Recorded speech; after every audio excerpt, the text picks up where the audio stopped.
Comme chacun sait, c'est marqué dans le Ramchal, dans plein de farim, que la Sirat HaOmer est composée de deux périodes.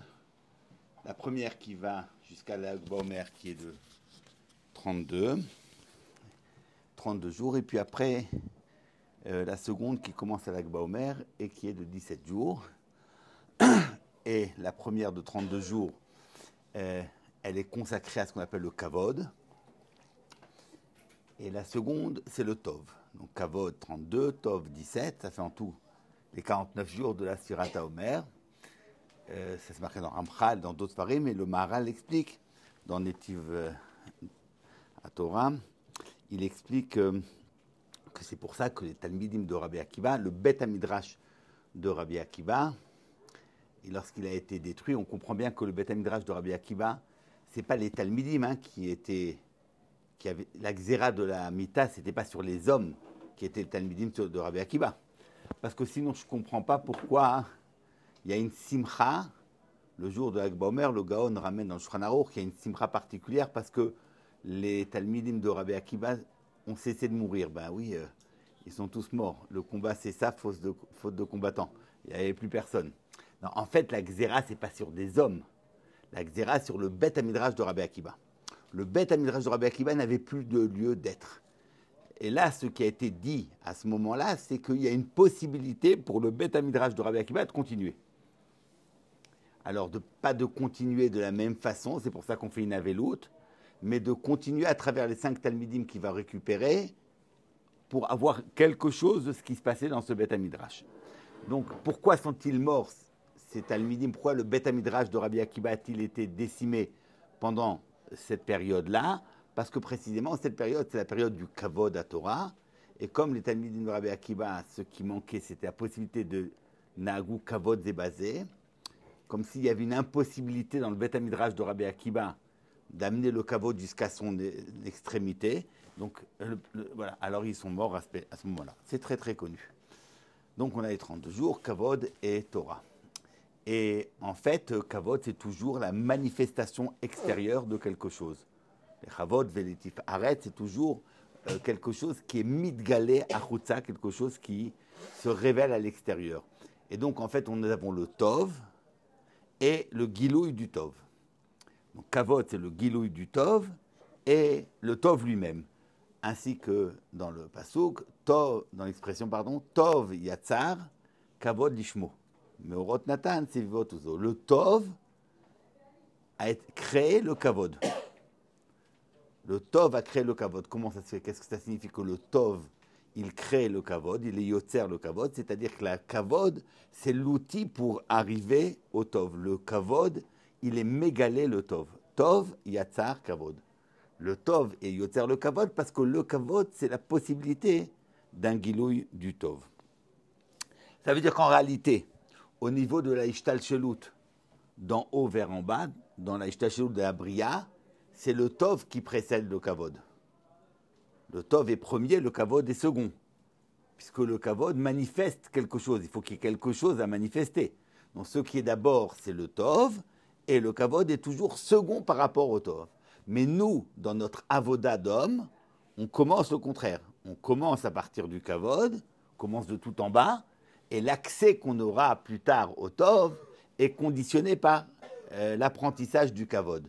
Oui, puisque nous, notre possibilité de s'attacher au Tov, c'est uniquement par le Kavod. Donc c'est pour ça que nous commençons par les 32 jours qui sont consacrés au Kavod, pour accéder ensuite au Tov.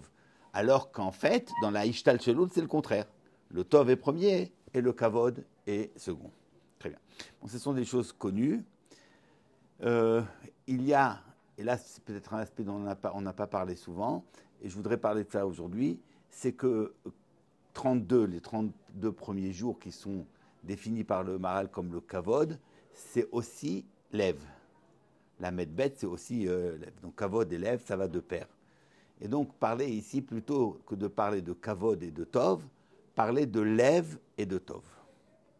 Lev et Tov. Donc on aurait le Lev et puis le Tov. Et évidemment, quand vous dites Lev, Tov, ça vous en renvoie tout de suite à l'enseignement de la Mishnah, que l'un des kinyanim de la Torah, c'est Lev Tov. Lev Tov.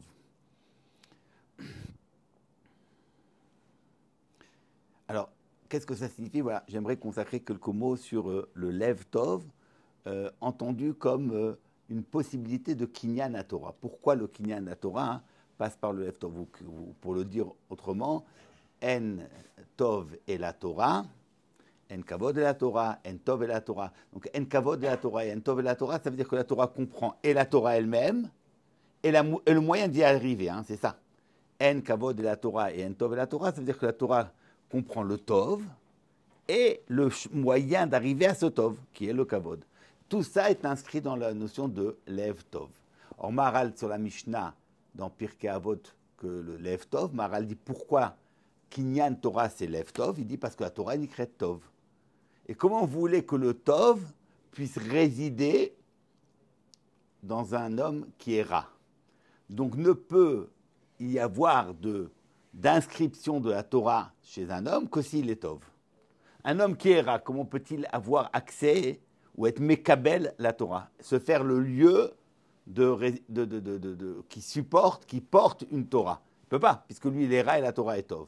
Et donc, ne peut recevoir la Torah, ne peut être Mekabel la Torah, que celui qui s'appelle Tov. Et là, il ajoute Vayinu Lev Tov. Ça s'appelle Lev Tov. Donc, recevoir la Torah nécessite d'être Tov. Et quand tu dis de quelqu'un qu'il est Tov, tu dis qu'il a Lev Tov. Est-ce clair? Le mouvement est clair. Maharal dit pourquoi Lev Tov, c'est un derrière du Kinyan à la Torah?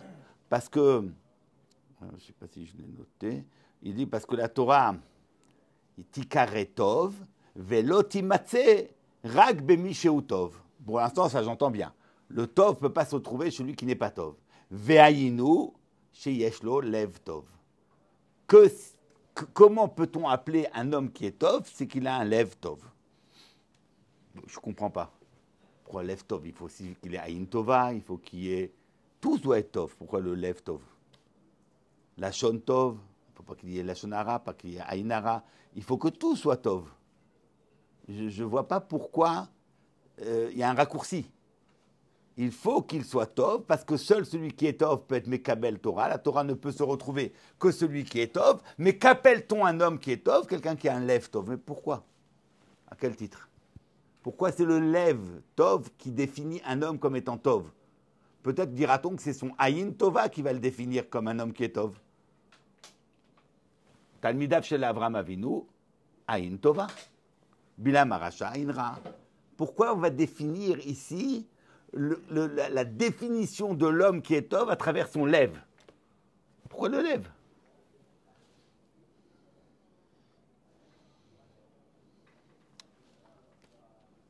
Sur le pasouk, Kol Gadol Velo Yassaf, ramène le Targum, Velo Pasak. Il y a deux. Ou le Yassaf, c'est qu'il n'y a pas eu Kol Gadol, et il n'y en aura plus jamais. Et Metargeminan, Velo Pasak. Ce Kol ne s'est jamais arrêté. Le Kol du Mahamad Har Sinaï ne s'est jamais arrêté. C'est le Targum. Ramban explique que ce Kol du Mahamad Har Sinaï, il réside où? Dans le Kodesh HaKodashim. Dans le Kodesh HaKodashim, chez Bonim Tzaim Aluchot, avec le Hanan, qui est le Hanan du Mishkan, c'est là-bas où se trouve le Kol. Donc il y a une persistance, une pérennité du Kol du Mahamad Har Sinaï qui se trouve dans le Kodesh HaKodashim. On connaît l'enseignement du Nefesh HaChaim, Shar Dalet, Shar Aleph, au Perek Dalet, je crois, où le Nefesh HaChaim dit que la Gbala, un homme, est construit comme un Mishkan. Un homme est construit comme un Mishkan, une maison comme un Mishkan, un homme comme un Mishkan. Et ce qui est le Kodesh HaKodashim de l'homme, c'est le Lev. Le Lev, c'est le Kodesh HaKodashim de l'homme. Donc si nous disons, avec le Ramban, que le Dibour d'Akadosh Baruch Hu, il a une actualité, il a une présence. Ce n'est pas un dibour qui a été donné une fois, mais c'est un dibour qui se donne et qui ne s'arrête jamais, et que ce dibour procède du Kodesh à Kodashim. Ça signifie que ce dibour, il est chez l'homme dans son Lev. Donc, Lev Tov, c'est la condition nécessaire pour que l'homme soit un lieu de réceptacle de la Torah qui s'appelle Tov. Ça, c'est clair dans le... Mais qu'est-ce que ça signifie?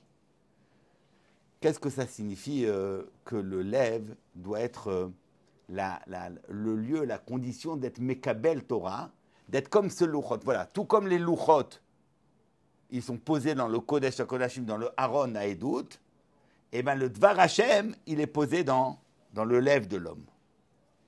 Mais qu'est-ce qu'il y a de particulier dans le lève? Plus encore, si déjà, j'aurais dit que la Torah devrait être dans le date de l'homme, dans le moar de l'homme, pas dans le lève de l'homme, qu'est-ce que ça veut dire? Alors il y a un Gaon,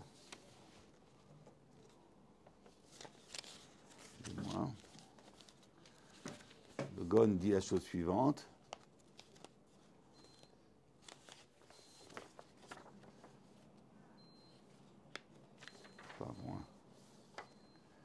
C'est sur Michelet, Perekav Gimel Pasuke. A Torah shebirtav hi ba'aretz. Torah munachat bekeren zavit. Tout celui quiconque veut le prendre peut le prendre. Shenitna lanu al haaretz.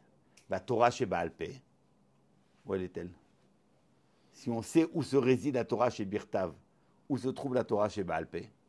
Torah sheba'al peh hi asher nata betoch libenu belev kol echad ve'echad.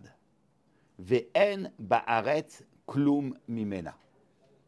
Aucune présence de la Torah chez Baal Peh, ba'aretz. Ba'aretz, ça veut dire quoi?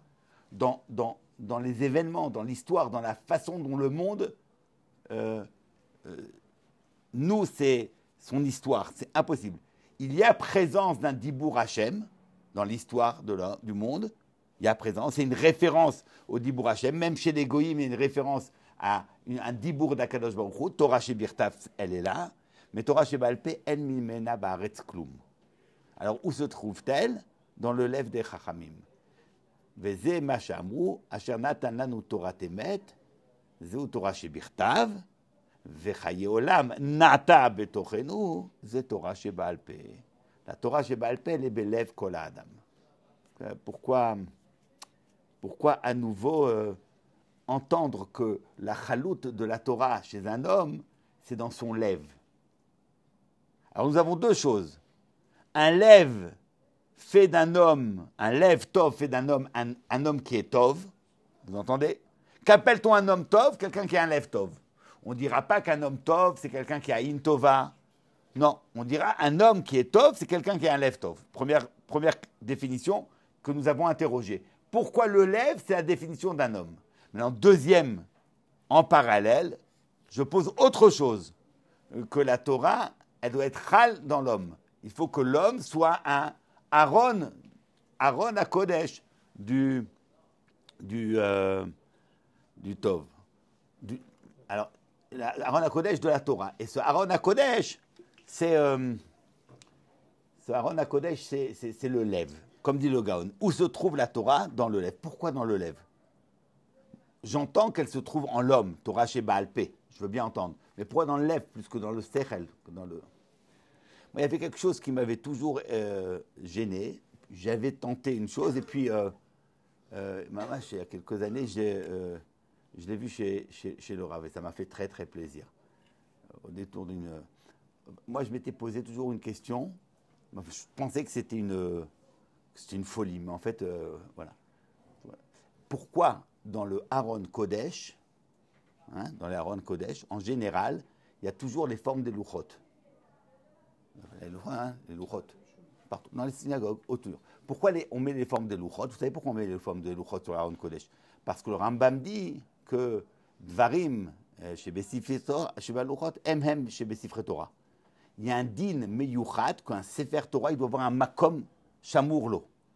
On ne peut pas utiliser le makom du Sefer Torah pour autre chose. Ça doit être un makom meyuchat pour Sefer Torah.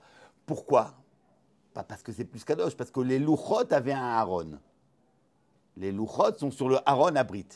Or, dans le Sefer Torah, il y a les Luchot. Donc la ma'ala du Sefer Torah et sa Kedusha, c'est pas parce que c'est un Sefer Torah, c'est parce que le Sefer Torah contient les Luchot. Et tout comme les Luchot ont besoin d'un Aaron, eh ben le Sefer Torah qui contient les Luchot ont besoin d'un Aaron. D'accord? C'est ce que dit le Rambam. Bon, alors c'est pour ça que le minhag, c'est au-dessus du Sefer Torah, du Aaron, dans lequel on rentre le Sefer Torah, on met les louchot. On met les louchot. Parce que s'il y a un din de mettre le Sefer Torah dans un Aaron, c'est uniquement parce qu'il y a les louchot. Voilà. Adkan, ça c'est le pshat du Rambam. Pas shoot, j'entends. Maintenant, pourquoi les louchot, on les représente avec un arrondi en haut, alors que les louchot, comme chacun sait, n'ont pas un arrondi. Elles étaient rectangles. Voilà. Bizarre. Moi, je m'étais dit, peut-être c'est pour représenter le cœur de l'homme. Moi, je me suis dit, bon, peut-être c'est une... Mais ouais, un cœur, un arrondi. Comme si on veut montrer qu'il faut qu'il y ait les louchot, mais le Aaron va tenir le Sefer Torah chez Birtav, et ton cœur va contenir la Torah chez Baal Pé. Mais il l'a dit, Rav Moshe. La question, c'est pourquoi le cœur, c'est comme ça. Tu l'as entendu? Ouais. Moi, je l'ai vu dans un... Pourquoi le cœur, il se représente comme ça? C'est comment tu... Bah, c'est ça, il a une forme de rond. Qu'est-ce que tu veux lui mettre le cœur de l'homme, c'est quand on représente un cœur, on met toujours un, voilà. Voilà. Bah, c'est arrondi, voilà. Je ne sais pas exactement. Ah, j'en sais rien. Bon, peu importe, c'est juste un détail. Bon, en tout cas, ce que je veux vous montrer, c'est ce que dit le Gaon. La Torah, elle est balev. Elle est balev chez la dame, c'est ça la chalout. Ou belev kol chacham, natati chochma. C'est ce qui est marqué dans Shemot. Chacham lev, yikach mitzvot. Chacham lev. La chacham, les chacham lev, yikare navon. Hat oznecha ushma divrei chachamim, velibcha tashid ledati. Lama ze mechir beyad kepsil, liknot chochma velev ayin. J'en ai écrit encore une dizaine. C'est juste pour montrer qu'à chaque fois, on associe la Torah au lèvres, conformément à l'enseignement du Gaon. Comment ça se fait? Comment ça se fait? Alors c'est ça ce que nous disons. Le Ramban dit, la Torah se trouve dans le Mishkan, qui est le makom du Edoud, et le Nefesh Chaim dit, le Mishkan, c'est le lèvre de l'homme. Alors, Rab Lazar ben Arach, Ezeu mida tova, derrière toi shivor lo adam, chamesh talmidim hayu lo. Rab Lazar ben Arach, ou היה מונה שבחם, Rab Lazar ben Arach, c'était Mayan et Mitgaber, et après Ezeu derrière Tseur ou Ezeu derrière Shishara shivor lo adam, et Rab Lazar ben Arach a dit lev tov, lev tov. Et il a dit רואה אני דבריו, שבכלל דבריו דבריכם. Donc lev tov, il est collé la colle. Donc nous avons déjà maintenant ici une double définition. D'abord, nous entendons que lev tov, c'est ce qui est collé toutes les midot tovot. Le Rambam dira, celui qui a un lev tov, il aura toutes les midot metukanot. Si tu as un lev tov, tu as toutes les midot metukanot. Oui, bon, j'ai bien compris, mais je ne sais pas ce que c'est lev tov, qui est collé toutes les midot. Nous, on croit lev tov, c'est quelqu'un de bon, hein? Un homme gentil, un homme bon. Pas un homme dur, un homme bon, qui veut le bien, qui aime.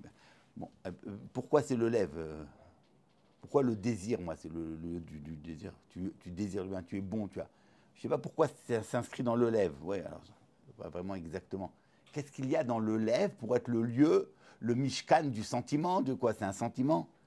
Un lève tov, c'est avoir un bon sentiment, mais c'est un pathos alors, c'est une passion. Si c'est une passion, c'est pas une mida, ça n'a rien de bien. Qu'est-ce que c'est que ce lève tov? Et pourquoi?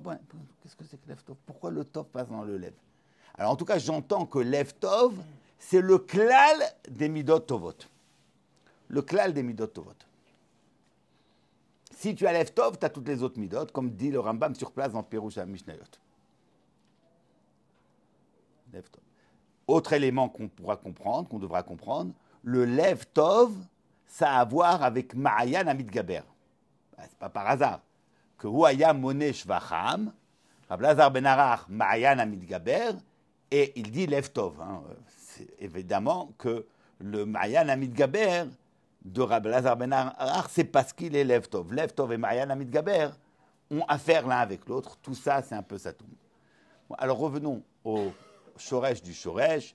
Du lève, c'est la définition exacte du lève, c'est ce que dit le pasuk, Mishkol Mishmar Netzor Libecha, Ki Mimeno Shemino Totzot Chaim. Le lève, c'est celui qui est le makor, de toute manifestation de vie. Comme un cœur qui envoie le sang qui fait vivre le corps, c'est le lieu où il y a le mouvement du sang qui permet, qui est renvoyé dans tout le corps. Ainsi, la notion de Chaim, de vie, est inscrite dans le cœur. Le cœur, c'est la Chaim elle-même. Et ce cœur, qui est le Chaim lui-même, il envoie les Totzot Chaim. Chez Mimenu, du cœur, tu as les Totzot Chaim. C'est quoi les Totzot Chaim? Ce n'est pas la vie elle-même. C'est les Gilouim de la vie. C'est les manifestations de la vie. Donc si les Gilouim de la vie procèdent du lève, qu'est-ce que la vie? Qu'est-ce que le lève lui-même? C'est la vie elle-même. Le Chaim elle-même, c'est le lève. Donc nous avons une définition rigoureuse de ce qu'on appelle lève. Ce n'est pas du tout les sentiments. Ce n'est pas dans l'ordre des sentiments et du pathos qu'on va chercher. C'est une définition du Chaim. Puisque Mea lève, Totzot Chaim. Le lève fait déborder ou génère des Totzaot du Chaim. C'est-à-dire quoi Totzaot du Chaim? Il génère des manifestations de vie. Donc, qu'est-ce que le lève lui-même? C'est les Chaim. Quand vous dites donc lève Tov, c'est une Tfissat Chaim. Ce n'est pas un homme bon et gentil. Ce n'est pas ça lève Tov. Lève Tov, c'est quelqu'un qui a une Tfissat de la vie qui est Tov. Lève Ra, c'est quelqu'un qui a une Tfissa de la vie qui est Ra. Vous êtes d'accord? Voilà la différence entre lève Tov et lève Ra. Ce qu'on appelle lève comme étant là le Chaim elle-même. Alors, je voudrais juste préciser quelque chose concernant sur la notion de lève comme étant Chaim. Lève comme étant Chaim.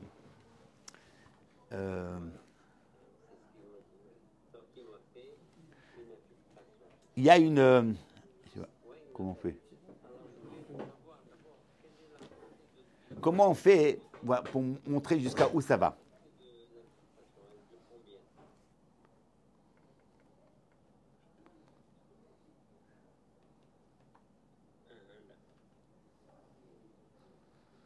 Il y a ce qu'on appelle le sod des Hippour. Sod des Hippour des Otiot, c'est ce que le Sefer Yetzira dit. Le monde a été créé par des Otiot. Donc si le monde est créé par les Otiot, la matière du monde, la consistance du monde, c'est quoi? C'est les lettres. Donc si vous avez deux objets, deux choses, deux éléments qui ont les mêmes lettres, ça veut dire quoi? C'est la même consistance. C'est la même chose. C'est comme si on disait, voilà, vous avez une table et une chaise, toutes les deux sont faites du même bois. Donc leur matière, c'est le bois. Ce qui va changer entre la table et la chaise, ce n'est pas la matière, c'est la forme, la structure. La matière du monde, c'est les lettres. Les lettres sont créées à partir le monde est créé à partir des lettres. Donc si vous avez deux mots qui ont les mêmes lettres, ça signifie qu'ils procèdent de la même matière. Simplement, il y a matière, il y a forme. La forme de la chose, c'est l'ordre des lettres.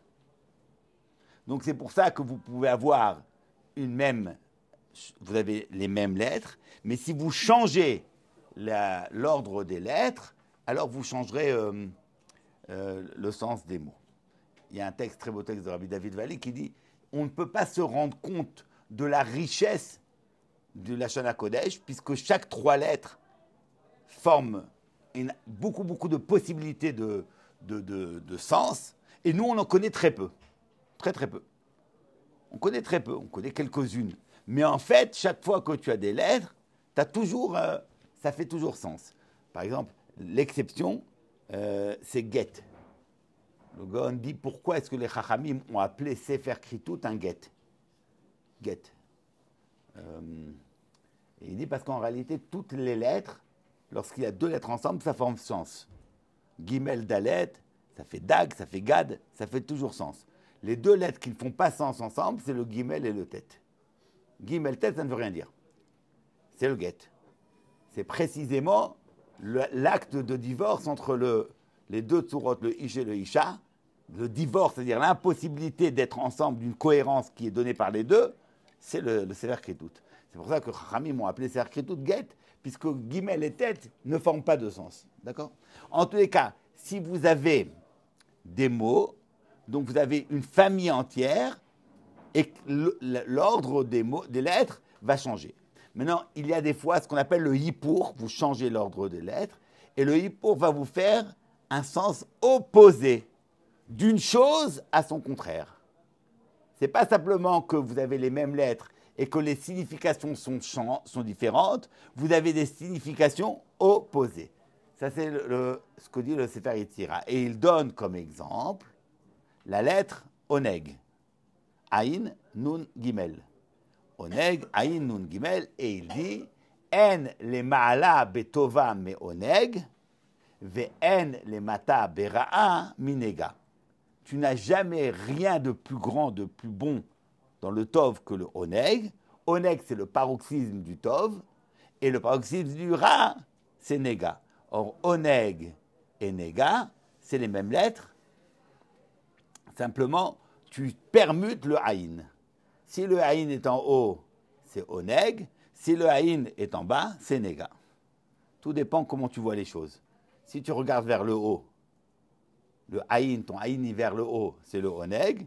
Si ton Aïn, tu regardes vers le bas, c'est le Nega. C'est ce que dit le Sefer Yetzira. D'accord ? Donc, vous voyez que vous pouvez, en permutant les lettres, passer d'une chose à son contraire.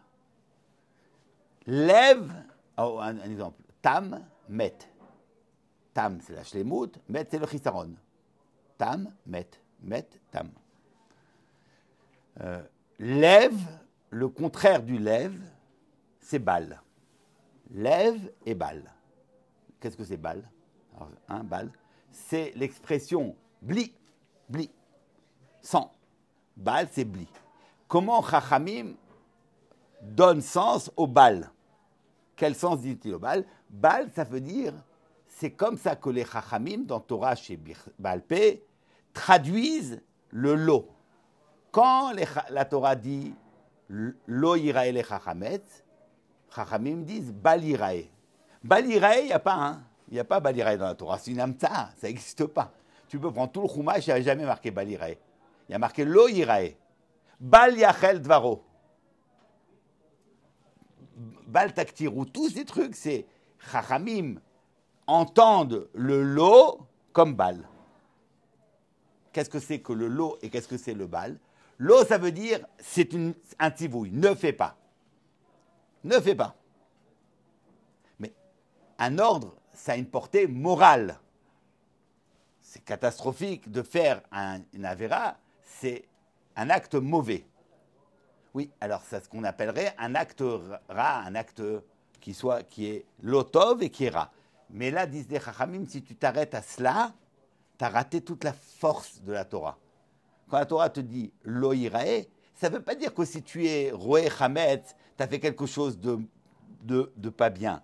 C'est que tu es dans le bal, tu es dans l'impossibilité. Parce que quand la Torah te dit lo, c'est pas juste ne fais pas parce qu'il ne faut pas que tu fasses, ne fais pas parce que tu ne peux pas faire. Parce que faire, c'est s'exposer à vivre dans l'imaginaire, dans le mensonge, et pas dans le réel. C'est que quand il y a un issour de la Torah de l'eau, ne l'entends pas simplement comme une indication, une injonction. Entends-le comme l'expression d'une impossibilité. Tu ne peux pas. Il n'y a pas de vie réelle avec du Hametz en Pessah. La Riyat Hametz en Pessah, c'est quelque chose qui ruine l'existence. Alors, ce n'est pas que si je transgresse le Loïrae, je transgresse un ordre. C'est que je me suis mis dans une situation impossible. Comment on traduit cette puissance du Issour ? La Torah dit lo, c'est une mitzvah, une injonction. Chachamim, qui sont mes câblés à Torah, ils disent j'entends cela, pas simplement comme un ordre l'ordre jouerait dans les catégories morales du bien et du mal, pas du tout. J'entends ça comme un bal, comme si on me dit il n'y a pas de possibilité. Vous comprenez ? Voilà ce que ça signifie Bal. Vous entendez ici que si Bal, voilà, c'est ça le Bal. Alors évidemment, vous pouvez poser la question, mais c'est pas vrai, quoi. On fait des avérotes, on existe. Alors, on entend que c'est mal. Mais on existe, mais c'est vrai qu'on a fait le mal. Mais tu ne peux pas dire bal. On va dire bal qu'il y a une impossibilité d'existence dans l'avéra, la preuve qu'on fait des avérotes et on existe quand même. Ça, c'est parce qu'Akadosh Baruch Hu nous laisse la possibilité de continuer à vivre, alors que normalement, on ne devrait pas avoir d'existence. Un jour, je me suis dit peut-être que c'est ça le pshat de la Gemara, Rachmana amar lo ta'avid. Kol milta adamar Rachmana lo ta'avid. Pourquoi lo Rachmana? C'est mipi Gvura, lo? C'est Gvura. Le Issour, c'est Gvura. La Gemara dans Shabbat appelle ça mipi Gvura, pas Rachmana. Pourquoi tu parles de Rachmana quand tu parles du Issour? C'est pas Rachmana, ça c'est le côté Gvura, le côté din. Bon, il y a des raisons pour cela. Mais maintenant, Derer Melitza, je ne dis pas que c'est ça le chat. Rachmana Amarlo et pas Bal. S'il n'y avait pas la Rachmanou d'Hachem, le lot serait Bal. Ça veut dire que tu fais la Avera, tu n'es plus là. Rahman a accepté que le Bal, qui est un vrai Bal, soit énoncé comme un lot. Ça veut dire qu'il y a malgré tout une possibilité de continuer son existence, alors même qu'on est dans une situation d'impossible, d'inexistence totale. On est dans le manque de réalité. Non, tu ne devrais pas être là. Ça, c'est Rahmana. Et Rahmana, ce n'est pas celui qui a pitié. C'est le Rechem, celui qui te donne la possibilité d'un mahar, d'une nouvelle vie. Et il accepte que tu peux peut-être avoir une relance dans ta vie. Donc, on te donne encore une autre possibilité de l'Eda. Il y a des C'est une marloquette. Oui, il y a une Loman, c'est la marloquette. Mais moi, ce qui me dérange, c'est pourquoi quand on parle du Issour, on dit Rahmana. Alors, je dis parce que le Rahmana Amar Lo Tavid. Et Rahmana, s'il n'était pas Rahmana, il aurait dit Bal. Je ne sais pas si c'est vrai, bon. Mais c'était. Je pense que c'est un rap. Bon. J'en étais où? Le Sod Haïpour de Otiot, c'est Lève et Bal. Lève et Bal. Lève, c'est la Netina du Chaïm. Mikol Mishmar Netzor Libecha, qui mimenu Tots Ot Chaïm. Le Lève, c'est la Netzor Chaïm. Le Bal, c'est le FR. C'est le manque de Chaïm. C'est quand il n'y a pas de lève, quand il n'y a pas de tribour au Chaïm. Oy lahem la briot, mais el bona shel Torah. Oy lahem la briot, mais el bona shel Torah. Ça veut dire que la Torah, plutôt que de faire chiyuvi, elle donne du Chaïm, là, elle te donne le churban, ha-chorev. Shiarda churban, churban haolam. D'accord? Donc nous avons ici maintenant la définition stricte de ce qu'on appelle le lève. Le lève, c'est le chibour au Chaïm. Lève tov et lèvera, ce ne sont pas des midot, ce ne sont pas des caractères que vous allez trouver chez la Bruyère. C'est pas là, c'est pas ça. C'est pas comme kin'a, kavod, ka'a, c'est pas ça. Le lève tov ou lèvera, c'est le chibour au Chaïm. Un chibour qui est tov ou un chibour qui est ra. Voilà pourquoi lève tov kolel et kulam. C'est le Chaïm lui-même qui est défini. Le roéani et divrechem, chez Bichlal et divarav, qui Bichlal divarav divrechem, parce que le lève, c'est le Chaïm lui-même. Et voilà pourquoi aussi, quand Maharal dit la Torah ne peut résider que chez quelqu'un qui est tov, d'ayinu sheesh lo lev tov. On demandait mais pourquoi lev tov et pas ayin tova? Parce qu'il ne s'agit pas dans lev tov d'une mida, d'une qualité. Il s'agit d'un chibour au tov, d'un chibour au chaim tovim. Au chaim. Qu'est-ce qu'on appelle alors? Ouais, jusque-là, vous me suivez? Vous êtes d'accord? Qu'est-ce qu'on appelle tov et qu'est-ce qu'on appelle ra? Qu'appelle-t-on tov alors maintenant? Je sais ce que c'est un lève. Alors, lève tov, c'est un chibour nachon et adéquat au chaim. Lève ra, c'est un chibour inadéquat au chaim. Mais qu'est-ce qu'on appelle alors? C'est quoi? Alors, le lève, une autre indication. Lève, c'est lamed bet bereshit, Elokim sheba maaseh bereshit.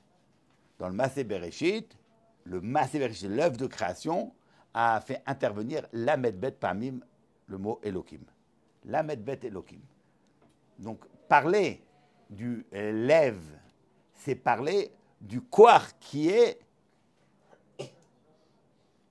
à l'origine, ou même pas à l'origine, qui est marzik le kiyum lui-même. C'est le principe de vitalité du monde. C'est ça le Maaseh Bereshit. Maaseh Bereshit, ce n'est pas la genèse d'un monde qui a été fait par un automate, c'est le fait qu'il est boré à chaque instant. Donc c'est le Koach HaChaim.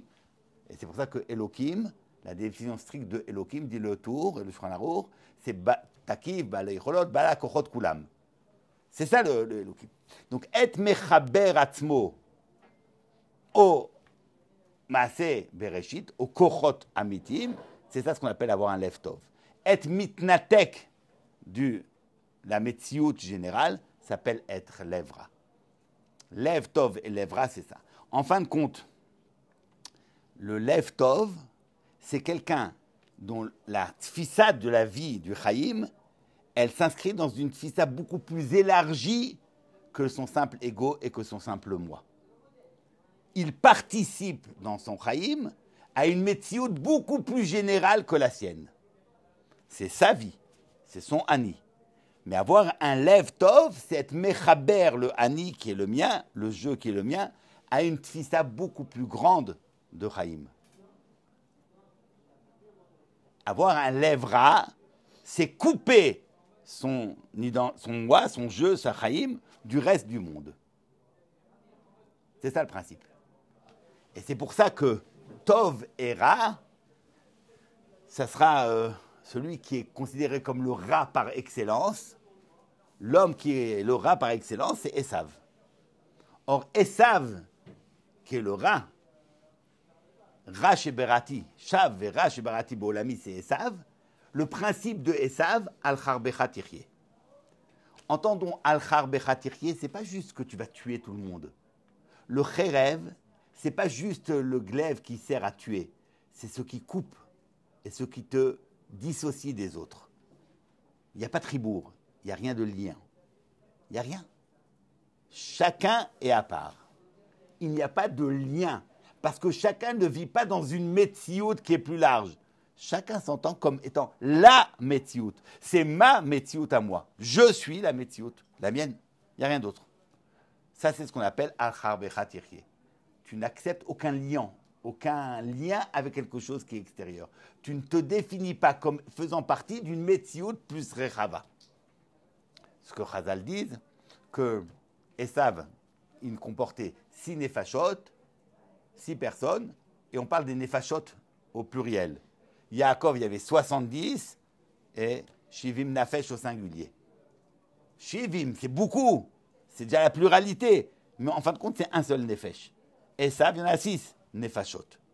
Ça, cette impossibilité d'inscrire dans une structure plus large, où chacun, en fait, vit son monde, sa vie. Il n'y a que moi. Dans mon monde, il n'y a que moi. Il n'y a rien d'autre. Si tu es dans mon monde, alors tu ne peux exister que pour autant que tu vas accepter de me servir, de participer à mon monde, ça veut dire à mon intérêt. Et si tu n'acceptes pas de me servir, ben je te tue. Ça fait quoi je te tue? Tu n'as pas lieu d'être. Tu n'as pas lieu d'être dans le monde qui est le mien. Tandis pour que celui qui a Lev Tov et qui a un chibour à toute la Metsiout Kula, évidemment, son Ani à lui, eh ben, il est de plus en plus large. Plus on a un cœur Tov, et plus le Ani englobe les autres. Je vous renvoie à la Hakdama de Rav Shimon Shkop qui explique comme ça, qu'est-ce que c'est avoir un bon cœur? C'est être bon avec les autres. Alors il dit, ce n'est pas le moment chrétien où tu dois tendre une joue lorsqu'on te frappe. Im en anili mili, ou kshani latzmi mani. En fin de compte, on cherche le Ani. Mais qu'est-ce qu'on appelle le Ani? Alors, il y a celui pour qui le Ani, c'est lui, c'est son ventre. C'est vraiment les passions les plus primaires. Et il y a quelqu'un qui est un peu plus évolué. Il a inscrit dans son Ani son épouse, ses enfants. Et l'autre qui va inscrire dans son Ani sa communauté, le clan d'Israël, le monde entier, la Bria Kula. Voilà. Plus tu es machiv ton Ani. Ça, c'est cette idée d'avoir Lev Tov. Un Lev Tov, c'est un chibour du Chaim au Tov de la Kadosh Baruch Hu, à l'ensemble, au Maaseh Elokim, au Lamed Bet Maaseh Elokim. Un Lev Ra, c'est quelqu'un qui ne connaît que sa metsiout à lui, comme Esav. Aaron, il a lève Tov. Lorsque Moshe Rabbeinu dit à Akadosh Baruch Hu, comment tu peux me convier cette mission de sauver le clan d'Israël, alors que mon grand frère Aaron, alors Hachem lui dit, non, Aaron, Samar Belibo. Et la Gemara dit que Bisrout dit que Aaron, Samar Belibo, il aura droit à quoi? Au Choshen Mishpat Shioshev à la lèvre shelo. Qu'est-ce qui fait que Aaron, il Samar Belibo? Mais parce que si cette fissa Traïm, c'est une fissa qui englobe toute la Metsiout, ben, le bien de Moshe, c'est son bien à lui. Voilà. Alors c'est de là que arrive ce que nous appelons en français un bon cœur. Il a bon cœur. Le bon cœur, ce n'est pas une qualité humaine d'être généreux. Ben, ça, c'est encore une passion. C'est une passion, c'est un affect. On est affecté. On ne parle pas d'affect ici. Un affect, c'est ce qui t'affecte, tu es passif. Ici, on ne parle pas d'un affect, on parle d'une définition de la vie. Quand tu penses la vie et tu te positionnes dans l'être comme Lev Tov, évidemment, tu seras généreux. Évidemment, tu seras heureux du bien des autres et évidemment, tu seras malheureux du malheur des autres. Parce que ta définition de ton ani s'inscrit dans une généralité, dans un chaïm beaucoup plus large. Par contre, si ta définition du moi, de ta vie, elle est k'toua, elle est ra, vous savez, c'est la chante katoua, elle est coupée du reste du chaïm, ben, tu ne chercheras que ton intérêt. D'où vient l'égoïsme? L'égoïsme, ce n'est pas un vilain défaut comme un autre. L'égoïsme, ce n'est pas un vilain défaut. L'égoïsme, c'est une position d'existence.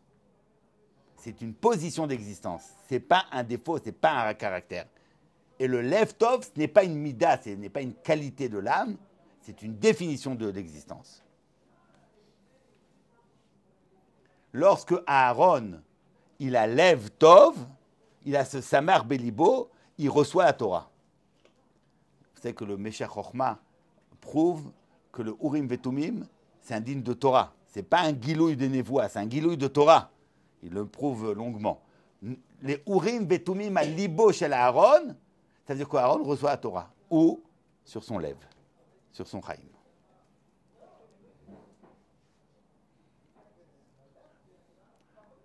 La Gemara dans Yoma dit que du Beth Amikdash sortaient des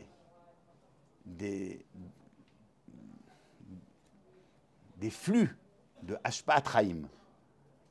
Au début, ils étaient Karne Chagavot, et après, ils étaient larges. Le Beth Amikdash, comme il était le Chibour au Makor, c'est ça le Beth Amikdash. Qu'est-ce que c'est le Beth Amikdash? Il m'a dit, je vais te montrer, Aoutaya qui disait, je vais venir te montrer le lieu où le ciel et la terre s'embrassent. C'est le Beth Amikdash. Le lieu où ciel et terre sont mechoubarim, c'est le Beth Amikdash. Le lieu du chibour, du haretz avec le shamaïm. Et bien de ce lieu-là, dit la Gemara dans Yoma Inzaïn, sortent des mayanot. Au départ tout fin, et après celui qui a un lev tov, et qui est donc mechaber son chayim au shoresh, qui est le Dvar Hashem, il devient Mayan Amidgaber. Il est Mayan Amidgaber. Rabbi Lazar ben Arar, parce qu'il a posé sa avoda sur le lev tov, un chayim qui est mechoubar au tov, il est Mayan Amidgaber. Ça, c'est la mala de lev tov. Il y a un texte de Rabbi Tzadok Cohen. Je ne sais pas si je vais essayer de le trouver. Tzadok Cohen, il interroge l'expression de Chazal. Lorsqu'on dit de quelqu'un, ça il le dit Alib de Rabbi Meir. Aliba, Alibade, selon l'opinion d'eux. Comment on dit en hébreu, enfin en la Shona Gemara, selon l'opinion d'eux, Aliba. Mais Aliba, ça veut dire quoi? Sur le cœur. Qu'est-ce que ça a à voir avec le cœur? On aurait dû dire Aldat Rabbi Meir, pas Aliba. Alors, il dit la chose suivante. Une petite seconde, je vais voir si je l'ai noté quelque part chez moi. Je l'ai noté, mais je vais le retrouver. Alors, il dit la chose suivante. Très souvent, dans la Gemara, Très souvent, oui, quand même. On ramène la mémora d'un Mora, et on dit, non, ici, il suit telle et telle opinion. Ah, mais là, il ne le suit pas. Et là, Gemara dit, non, Béa Sirale, qui est comme lui. Et Béa lo Sirale comme lui. Sur ce point-là, il pense pas, mettons comme Rabbi Meir, et sur ce point-là, il ne pense pas comme Rabbi Meir. Mais pourquoi tu penserais que s'il pense comme Rabbi Meir sur un point, il faut qu'il pense comme Rabbi Meir sur tout pourquoi? Qu'est-ce que ça veut dire? C'est quoi cette... on a l'impression que la Gemara a fait un chidouche, qu'on peut trouver un Amora qui, ou un Tana, peu importe, ou n'importe quel Amora, qui pense sur un point comme l'un et pas sur l'autre. Mais pourquoi il y aurait une différence? Et il dit parce qu'en réalité, c'est ça à l'ibé. Les chitotes, les nekudotes, les emdot, ça vient du emda de Chaim. C'est pas parce que l'un il a réfléchi comme ça et l'autre il a réfléchi différemment. La différence dans les chitotes des Chazal, c'est pas lui il a pensé comme ça, il a pensé. Leur lèvre était, c'est dans leur chibour. La façon dont ils ont un chibour au Emet était différent. Donc on te dit attends, tu peux pas voir le lèvre de Rabbi Meir et là tu penses pas comme Rabbi Meir. On dit si. Sur ce point, oui. Sur ce point, non. C'est un chidouche. Mais c'est une écoudat chidouche. Très, très fort, ce Rabbi Tzadok. Bon. Voilà. J'en ai fini pour ce qu'on appelle le Lev Tov. Voilà. Le Lev Tov, c'est cette capacité de définir sa vie, pas simplement comme soi. Je fais partie, mon Chaim fait partie d'un tout. J'englobe le tout. Le Lev Ra, c'est il n'y a que moi dans mon monde, vous voyez, exclusif des autres. Voilà, jusque-là, c'est bon. Là, j'ai terminé le cours. Maintenant, permettez-moi voilà, on a fini, de vous parler des bonobos. Les bonobos. Les bonobos, c'est des singes. En quelle langue? Hein? Quoi? En quelle langue? En français. C'est des singes. Pourquoi ils sont des singes? Non, c'est une espèce de singe très intelligente qui a jusqu'à 150 mots, très, très intelligent. Alors, il y a un professeur d'éthologie qui s'appelle Thomas Sello, qui a écrit un livre sur pourquoi nous coopérons. Voilà. Et il a fait une étude très poussée, parce que vous savez que la question de l'animalité, c'est une question qui est au cœur des sciences humaines. Alors, pour dire en bref, on avait au départ, au temps de Descartes, on avait ce qu'on appelait les animaux automates, quoi. Et pour lui et pour Descartes, les animaux, c'était des automates. C'était comme des machines. Alors, il posait par exemple la question, comment se fait-il? L'homme est soi-disant supérieur, mais l'homme, il rate souvent son coup. Il rate souvent son coup. Vous lui demandez de tirer, il peut tirer 10 fois bien, la 11e fois, il plante. Un animal, il ratera jamais. Il sait toujours faire la même chose. Est-ce une qualité de l'animal? Il dit pas du tout. Il dit une horloge. Eh bien, elle ratera jamais. Elle montrera toujours l'heure. L'animal, c'est une machine. Les animaux, machines. Vous voyez? Et donc, il allait dire que les animaux, non seulement ne sont pas dotés d'intelligence, mais même pas de sentiments, même pas de sensations, qui n'éprouvent pas de mal, de souffrance, et que quand vous disséquez un animal et qu'il crie, ben c'est la même chose que quand vous remontez une horloge, ça fait un bruit. Bon, vous voyez, c'est quand même, c'est un peu, ouais. Parce que, ouais, pour l'auteur de celui qui a dit que le bon sens est la chose la mieux partagée au monde, tu te dis, bon, franchement, voilà. Kaniré, il était tellement Noga Badavar qu'il voulait montrer la spécificité de l'homme, bah, il est devenu un peu, voilà. Bon, de toute façon, il a toute sa physique. Chaque fois qu'il parlait de science, il disait n'importe quoi. Quand il y a doigt, c'est n'importe quoi. Bon, alors, depuis, on a fait beaucoup, beaucoup de chemin. Et on s'est interrogé sur la différence entre l'homme et l'animal, puisqu'on a montré que les animaux aussi sont doués de sentiments, de sensibilité, qui savent souffrir, avoir du plaisir, et que même ils ont un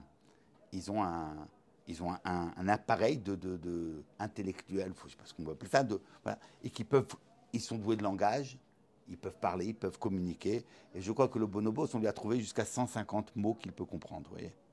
Bon, donc, en fin de compte, la différence entre l'homme et l'animal serait une différence quantitative. On est plus intelligent que lui. Et pas une différence qualitative. Ah, ça gêne un peu, hein. Ça gêne un peu. Ouais. Donc on serait supérieur, inférieur. Alors vous avez des expressions comme nos frères inférieurs. Voilà. Bah, celui qui est content, hein, c'est pas un problème. Enfin, nos frères inférieurs, quoi. Nos frères inférieurs, c'est nos frères, mais ils sont moins bien que nous. Mais ça veut dire qu'en fait, on récuse un petit peu l'idée d'une différence essentielle. Hein. On n'est plus dans le cours là, on est dans des délires. Et donc, les gens cherchent à décrire qu'est-ce qui différencie véritablement l'homme de l'animal. Alors, par exemple, Rousseau avait établi tout ça, que la différence entre l'homme et l'animal, c'est que l'animal n'est pas doté de perfectibilité. Vous connaissez cette phrase? La perfection réside dans la perfectibilité. C'est quoi être parfait? Être perfectible. Et que l'homme, il dit, par exemple, vous prenez les cités humaines, en 1000 ans, elles ont complètement changé. Voilà. Paris de maintenant, du 21e siècle, c'est pas Paris du Moyen-Âge. Tandis qu'une ruche d'abeilles, elle fera toujours la même chose. Les animaux n'ont pas d'histoire. Les hommes ont une histoire. Bon, j'entends. Et là, bon, c'est une des choses. Et puis, le Tomasello, là, il a étudié les animaux, notamment les bonobos. Et voilà ce qu'il dit sur les chimpanzés. Donc, je vous lis juste un petit extrait. Les chimpanzés ne partagent pas, à proprement parler, leur centre d'intérêt avec leurs congénères. Bien sûr, il leur arrive à eux aussi, de temps à autre, de coopérer pendant la chasse. Mais leur comportement de coopération, son livre c'est « Pourquoi nous coopérons », est au bout du compte toujours orienté vers la compétition et l'individualisme. On va en meute, mais chacun essaye d'être le... Pour ce qui concerne leurs objectifs, les chimpanzés ont un comportement tout à fait rationnel. Ils comprennent même que leurs congénères poursuivent les mêmes objectifs eux, mais au bout de compte, la manière dont ils cherchent à satisfaire cet intérêt est purement personnelle. Le chimpanzé ne se demande jamais si ce qu'il perçoit à un instant donné n'est qu'apparence ou réalité, tout simplement parce qu'il ne se demande jamais comment l'autre chimpanzé perçoit le monde à côté de lui. Il se demande jamais, bon, moi je vois la chose, mais lui à côté de moi, mon copain, il voit la même chose que moi ou pas? Non. Parce qu'il n'y a que sa perspective. Les autres n'existent pas pour lui. Pour lui, il n'existe jamais que son monde. C'est cette capacité humaine à avoir une attention partagée qui rend tellement particulier le comportement humain vis-à-vis du monde. Je désigne cette chaise, ou bien jadis cette antilope, nous le percevons tous les deux, et chacun bien sûr d'une manière différente. Et j'accepte que l'autre comprenne ça différemment. Quelque chose de déjà décisif s'est déjà produit ainsi. Car à partir de ce moment, je conçois aussi et déjà, sans quoi mes gestes de désignation n'auraient strictement aucun sens, que ma propre perspective sur le monde n'est qu'une perspective parmi d'autres.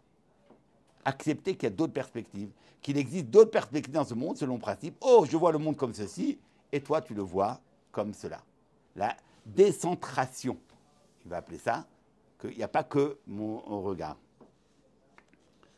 Ce qui explique aussi autre chose, c'est quelque chose d'extraordinaire. Il n'y a pas de sentiment de pudeur et de honte chez les animaux.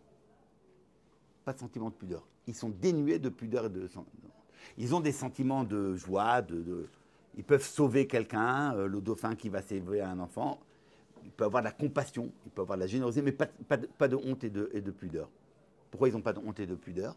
Parce que la honte et la pudeur n'existent que sous le regard de quelqu'un d'autre.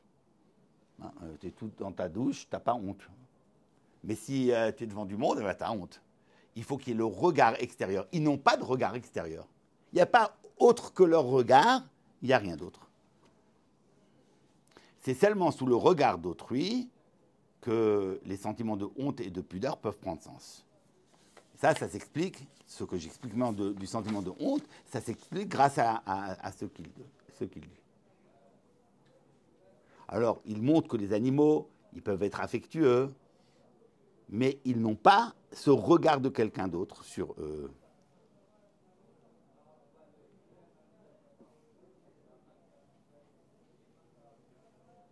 Contrairement aux humains, je vous dis encore une phrase, contrairement aux humains, il semble que les singes rencontrent de sérieuses difficultés à doter les autres d'intention, c'est-à-dire à se mettre à la place d'autrui. D'accord? Voilà. Et moi, ça m'a fait réfléchir.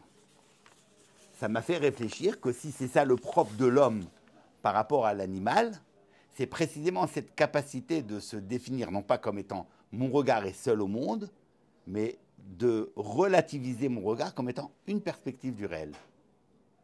Bon, ça c'est les hommes. Mais il y a le fait d'être humain et de comprendre que les autres hommes ont un regard différent que les miens. C'est déjà partager ma réalité avec les autres. Et il y a partager ma réalité avec le réel lui-même, qui est la Metziut d'Akadosh Baruch Hu. Et en fait, ce que j'entends ici, c'est que précisément cette Kabbalat Torah, ce Lev Tov, c'est uniquement d'amener notre identité humaine, ce caractère humain, où il n'y a pas que mon centre d'intérêt, il n'y a pas que ma vision, mais en fait j'intègre toutes sortes de visions à ma perception du monde. Ça peut aller jusqu'à entendre un Lev Tov. Et c'est ça être Mekabel Torah. Être Mekabel Torah, en fait, c'est précisément cette définition d'un homme qui ne se définit pas et qui ne définit pas son regard sur le monde comme exclusif. Pourquoi ? Pas parce qu'il y aurait d'autres hommes que moi, parce que moi et lui, nous participons à une Metsiout qui est ni moi ni lui et qui nous dépasse. Ça, c'est déjà plus dans chaque homme qu'on le voit. Ça, c'est déjà du Limud Torah. Lui et moi, nous participons à une Metsiout. C'est-à-dire que la Metsiout, ce n'est pas la mienne, ce n'est pas la sienne, c'est Akadosh Baruch Hu. Nous vivons dans la Metsiout. Nous ne sommes pas la Metsiout. Vivre dans la Metsiout, c'est avoir ce chibour à la Metsiout qui est Akadosh Baruch Hu.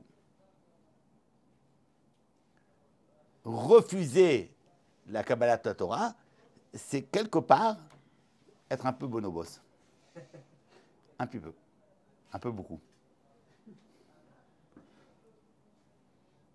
Cette capacité-là, de se définir à travers, voilà, pas de façon exclusive. J'ai entendu ça très fortement.